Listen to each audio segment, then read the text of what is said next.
Boa noite, pessoal, tudo bem? Sejam bem-vindos a mais uma videoaula. Hoje nós vamos estar falando mais um pouco sobre atendimento de urgência e emergência em vítimas de queimaduras, tá? Recapitulando o que foi falado na aula passada, que a gente aprendeu a regra dos 9, tá? Aquela regra que traz em percentual o nível de queimadura que aquele paciente teve, ela tem como intuito saber se o paciente, classificar o paciente, se ele é um pequeno, um médio ou um grande queimado, tá? Seguindo o Piccolo, né, 2018, e Giovanni, 2014, a gravidade da queimadura se divide em pequeno ou leve, quando ocorre, né, lesões de primeiro grau em qualquer extensão, tá? As lesões de segundo grau atingem menos de 10% da superfície corporal do adulto e 5% da criança. Então, quando a gente tem queimaduras de primeiro grau, e quando um percentual, né, ou teve de segundo grau com um percentual de 10% de queimado, é igual a 10 ou menor, em adultos e 5% em criança, de 5 ou menor que 5 em criança.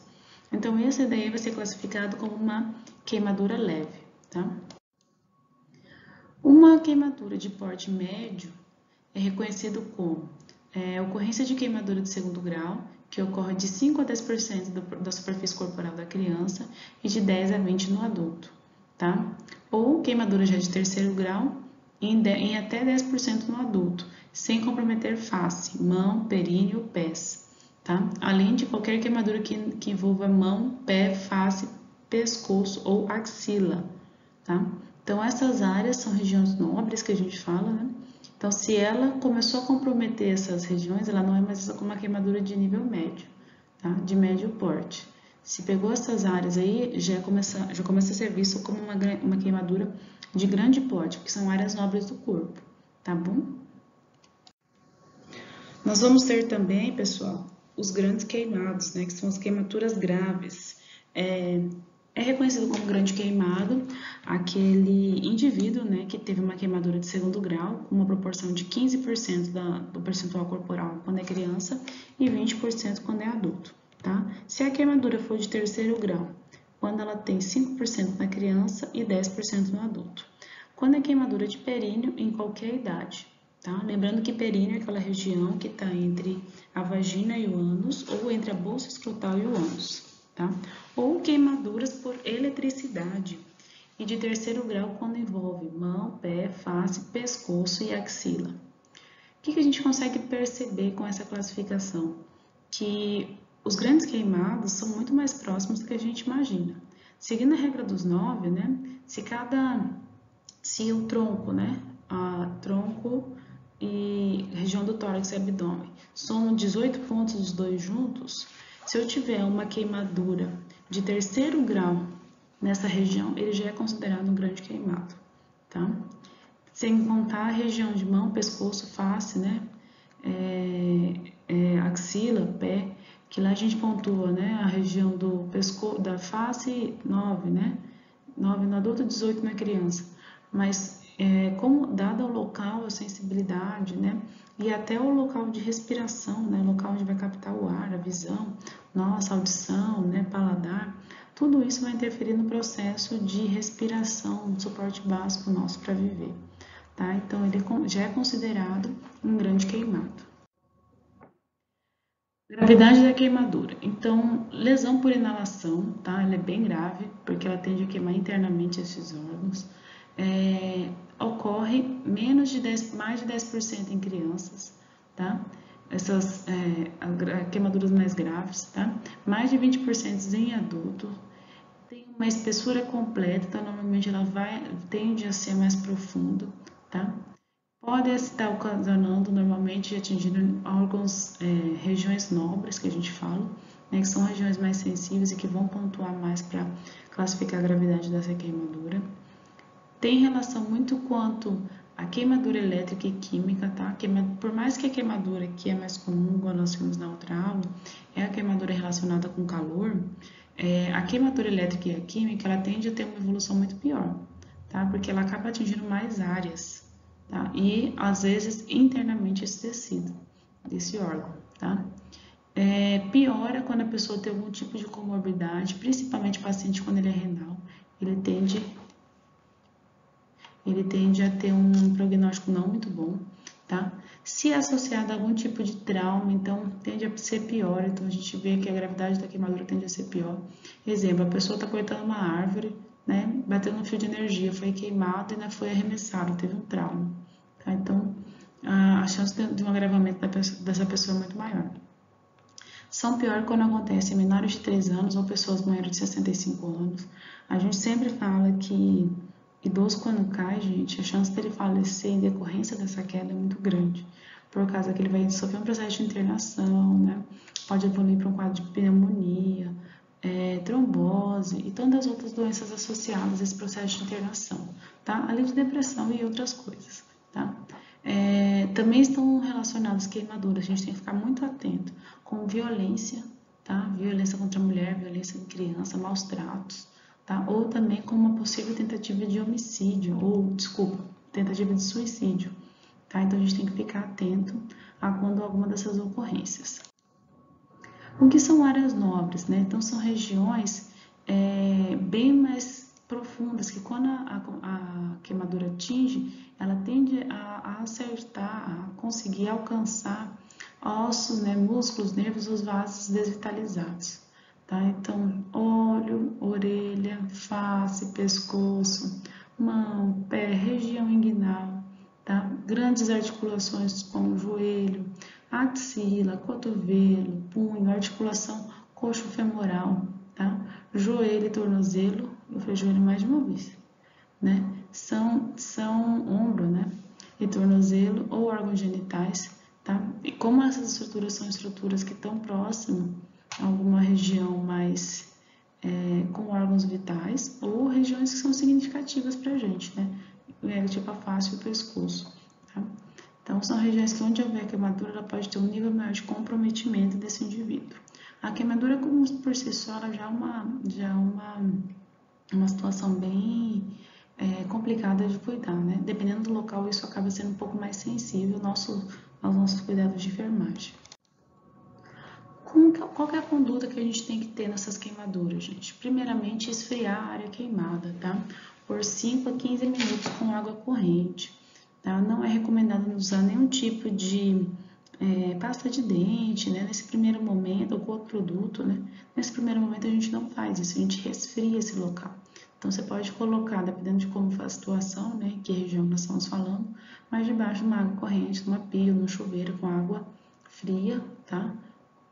Nunca usar água quente. O certo é usar uma água a temperatura ambiente, mas às vezes a água vai estar fria. O ruim de usar água fria é perigoso causar bolha também, né? Mas sempre resfriar esse local com água corrente, deixando a água corrente por 5 a 10 minutos, tá? Qual que é a conduta? Então, sempre você tem que tentar ao máximo, primeiramente, acabar com o processo que está causando essa queimadura, né?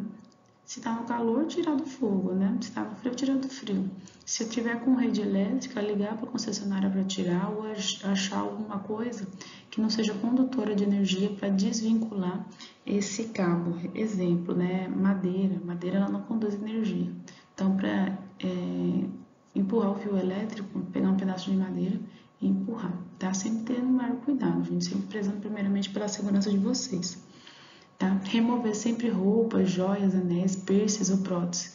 Não de retirar vestes que estiverem aderidas à pele da pessoa. Então, se a pessoa tiver roupa, você pode deixar ela nua. Vai retirar, tá? Naquela região onde está coberta, anéis e joias, principalmente, piercing, prótese, porque essa região tende a fazer um edema logo na sequência. Então, para depois não estrangular, no caso, perder dedo, né? Perder mão, braço, pode retirar. Tá? Só não vai tirar aquilo que ficou grudado. Se ficou grudado, você não vai puxar a pele. Você vai deixar lá. Cobrir sempre a lesão com tecido limpo, tá? De preferência. E seguir o ABC, tá? Desobstrução de vias aéreas, né? Aquela sequência que a gente já aprendeu que só muda em caso de parada, tá? Quando tem parada cardiorrespiratória, o C vem primeiro. Fazer a técnica do resfriamento, então sempre realizar com cautela, devido ao risco de hipotermia. Então, não é porque a pessoa está muito quente que ela não tem risco de hipotermia, né? Ela passou por um processo de queimadura, ela não tem risco de hipotermia. O que acontece? Nós vimos lá no começo, na primeira aula, que a pele ela tem uma função primordial que é a termorregulação. Então, quando eu queimo essa barreira, né, as terminações nervosas que estão aqui naquela região da pele, essa regulação do corpo, né, que é feita lá pelo sistema nervoso central, lá pelo hipotálamo, vai diminuir, tá? Então, o corpo não vai conseguir compreender que às vezes o que está acontecendo. E a gente acaba perdendo muita água para o ambiente, né? Para tentar resfriar aquela queimadura. Então, uma resposta do corpo. Então, às vezes o paciente vai começar a sofrer com hipotermia. Então, por mais que você vai tirar as restos dele, depois é bom você cobrir ele. Tem as mantas térmicas, né? Que parece papel alumínio, que a gente envolve no paciente, tá? Sempre para proteger ele de hipotermia. Nós temos também por obrigação fazer reposição volêmica desse paciente. O que é reposição volêmica, gente? É a reanimação por volume, tá? Então, tem uma regra que chama fórmula de Parkland, que a gente vai calcular quanto que vai entrar de volume de soro nesse paciente, tá? É preconizado que a gente faça de 3 a 4 ml, tá? De soro, vezes o percentual de queimadura. Então, você vai classificar o paciente através de quantos que ele queimou, vezes o peso real dele ou estimado. Tá? Então, você tem que ter uma noção de quanto que ele tem de peso para fazer esse cálculo. A gente sempre considera, então, de 2 a 3, né, ml por quilo e percentual do corpo, inicialmente em idosos, pessoas com insuficiência renal e insuficiência cardíaca. Então, pessoas que é idoso, que tem problema de rim ou de coração, a regra pode diminuir 1 ml, tá? Considerando sempre a primeira escolha de reposição volêmica, o Ringer lactato, tá? Um Ringer com lactato. E como que eu vou distribuir esse soro que eu fiz a conta aqui para administrar? Eu vou infundir 50% 50% nas primeiras 8 horas, tá? E os outros 50% que vai dar nas próximas 16 horas, tá? Que vão totalizar aí 24 horas de atendimento, tá bom? Vamos para o próximo slide, eu vou continuar explicando, nós vamos fazer exercício disso, tá? Só um pouquinho. Então, vamos seguir um exemplo, né? O paciente, ele é um paciente adulto, tem aproximadamente 70 quilos, teve um percentual de queimadura de 70% do corpo, tá? Seguindo a regra do pessoa normal, aqui não falou que ele era idoso, né? Não falou que ele era cardiopata e nem que ele tinha insuficiência renal. Então, seguindo a regra de 2 a 4, eu escolhi o 4, então 4 ml, vezes ele teve 40% do corpo queimado, vezes 70, que é o quilo dele, o peso dele. Vai dar 11.200 ml. Essa proporção eu vou dividir em 2, porque eu tenho que fazer o cálculo depois em dois tempos.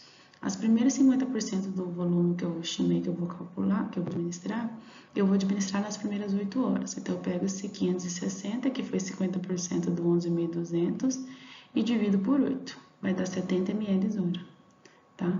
E os outros 50% eu divido por 16, que é as 16 horas que vai estar correndo, que deu um total de 350 ml hora, tá bom? Nós vamos fazer exercícios, tá? O exercício dessa aula de hoje é essa fórmula, tá? Esse que é o exercício que eu passei para vocês. A gente vai estar respondendo depois junto. Então, tentando levar mais uma vez, trazendo a fórmula, como referência 4 ml, quando não é cardiopata, não é renal crônico, né, não tem problema renal ou é idoso, vezes o peso corporal dele, tá, em quilos, e o percentual de queimadura, tá? Aquele que a gente vai saber se é primeiro, segundo ou terceiro grau, tá? Então, aqui nós temos mais um exemplo, né, para considerar. Então, a pessoa que teve 50 quilos, ela teve um percentual de queimadura de 70% do corpo. Qual que é a forma que a gente vai usar? Então, 4 ml vezes os 50, que é 50 quilos, vezes o percentual de queimadura que ela teve, que é 70. Então, deu 14.000 ml. A gente vai ter que administrar 50% disso nas primeiras 8 horas. Então, 50% de 14.000 dá 7.000, tá?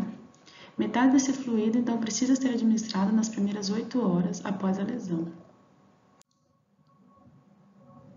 Faz o tratamento de queimadura. Então, a gente sempre vai seguir essas 3 fases, tá? Fase de emergência e reanimação, que é aquele primeiro atendimento, depois a fase aguda e intermediária e, por fim, a reabilitação desse paciente. A fase de emergência e reanimação. Então, desde o início da lesão até o término da reanimação com líquidos. Aquela reanimação com líquidos, gente, a reposição volêmica, ela é obrigatória, tá? Não é por acaso que essa regra existe. O paciente ele pode fazer hipotermia e ele evolui com choque hipovolêmico por perda de volume nesse primeiro momento, tá? Depois da queimadura. Então, primeiramente, desde aquele momento que a gente começou esse atendimento até na hora que terminar, a reanimação por líquidos é chamada de fase de emergência e reanimação. Lembrando que a reanimação por líquidos ela vai durar 24 horas, então essa primeira fase tende a durar 24 horas, tá? A fase aguda e intermediária é desde o início da diurese até o próximo término da ferida fechada.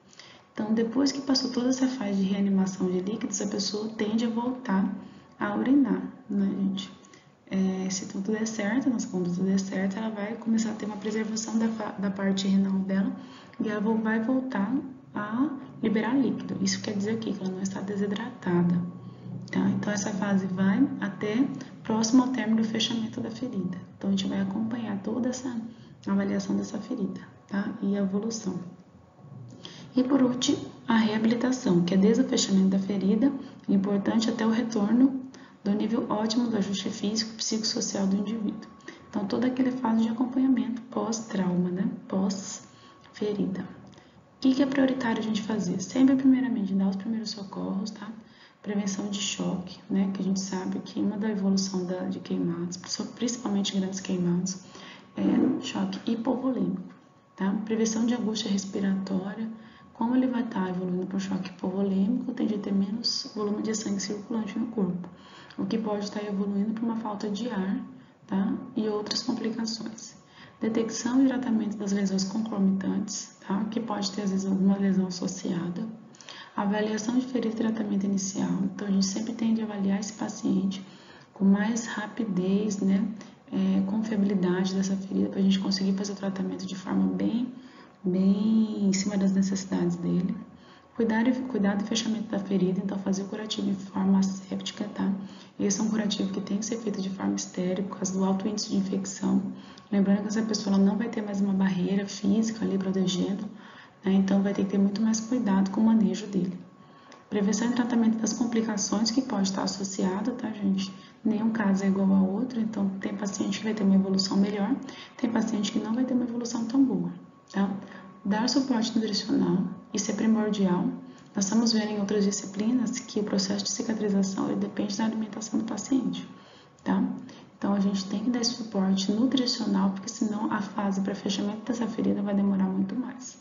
Reabilitação física, ocupacional e vocacional, tá? Tentar reinserir esse indivíduo na sociedade depois desse trauma de queimadura que ele sofreu. Tratamento de emergência das queimaduras. O que é o tratamento imediato da emergência? Então, aquilo que a gente falou, interromper o processo da queimadura, remover joias, anéis, roupas, né, piercings e prótese, sempre cobrir a lesão com tecido limpo. Prevenção, gente, a gente vai começar a falar hoje, não sei se vai conseguir terminar, tá? Mas é uma coisa que a gente vai ter que estar dando uma conversada depois, bem no coletivo, tá bom? Como que a gente previne choques elétricos, né? Pensando em crianças e adultos. Pessoal, então como prevenir queimaduras, né? Não deixar nunca o carregador ligado na tomada sem estar sendo utilizado, tá, gente? Porque isso é um risco de ter um choque, né? Através desse local que está sem energia. Não utilizar teias, extensões ou benjamins que não sejam testados pelo Inmetro. Então, sempre utilizar aqueles plugs de extensão que tenham certificação. Cuidado em utilizar aqueles caseiros que são feitos com fio, tudo. Tá? Principalmente quem tem criança. Utilizar sempre o protetor de tomada, tá? Não utilizar aparelhos elétricos sem o plug. Tem gente que descasca o fio e põe na tomada, gente, aquilo ali é um risco. Não só de queimar a pessoa, mas também de ter um curto na toda a parte elétrica da casa. Tá? Então isso é muito perigoso, criança é curioso, ele tende a mexer em tudo. Pipa também, né? Super perigoso para choque também. E agora, como socorrer? Né? Primeiramente, se a criança estiver em um local de choque, criança ou adulto, né? Sempre tentar interromper, então, o contato com a corrente elétrica, tá? Desligar a chave geral da casa, tirar o fio da tomada. Ou se for na rua, alguma coisa maior, tem que ligar para a concessionária de energia. Não toque na criança até que ela esteja separada da corrente elétrica, tá? Então, a pessoa em si, não só a criança, a gente nunca encosta, porque ela é uma corrente, ela vai passar para você. Então, você tem que puxar um objeto, né? Seja um cabo de vassoura, tapete de borracha, alguma coisa que seja isolante, para poder afastar aquela corrente que está grudada na criança ou no adulto. Afaste com a fonte de corrente de energia desligada o interruptor mais próximo, chame o SAMU e comece a reanimação assim que possível, ou se necessário. Tá? Então, a gente sempre tende a tirar a corrente elétrica que está próxima. Se a pessoa não tem instrução, mesmo que tenha, gente, a gente sempre vai chamar o SAMU, né? Porque naquele ciclo, né, de sobrevivência, a gente sabe que o paciente tem que ser removido. Se a gente está falando de um ambiente de casa, doméstico, né? Ele tem que ser removido. Então, vai ter que acionar o SAMU. Se for queimadura, afastar com líquidos quentes, né? Afastar sempre líquidos quentes, não deixar próximo de criança. Se estiver cozinhando alguma coisa mais, tiver líquido, tá? Nunca deixar a asinha da panela para fora, a gente sempre põe para dentro, recolhe dentro do fogão para não ter risco de passar e esbarrar nesse líquido, tá? Sempre ter cuidado com fornos, né, ferro, outros objetos que esquentem, tá? Além da chama do próprio fogão, ou com alimentos quentes quando for oferecer para essa criança. Caso de bebês, a maioria das queimaduras acontece com água quente durante o banho ou injeção de líquidos muito quentes na mamadeira.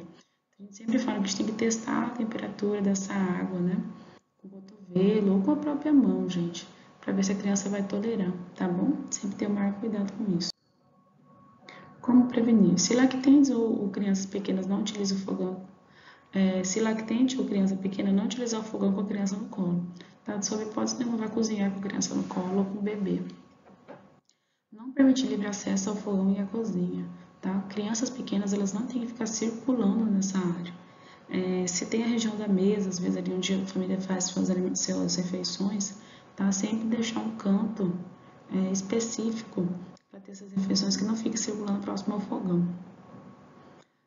Não fazer atividade de risco em frente às crianças e adolescentes, como colocar fogo no lixo, acender churrasqueira ou colocar fogo em carrapatos. Tá? Sempre ter o maior cuidado, porque criança ela é curiosa com fogo, né? Não só a criança, o adulto também, mas a criança mais, ela não tem muita noção. Então, sempre evitar esse tipo de atividade na frente deles. Não deixar ao alcance velas, isqueiro, fósforo. Cabo de panela sempre virado para dentro do fogão. Utilizar, né, se possível, alarme de incêndio nas casas. Pessoal, por hoje é só. Nós vamos parar aqui, tá bom? Muito obrigada e tchau, tchau.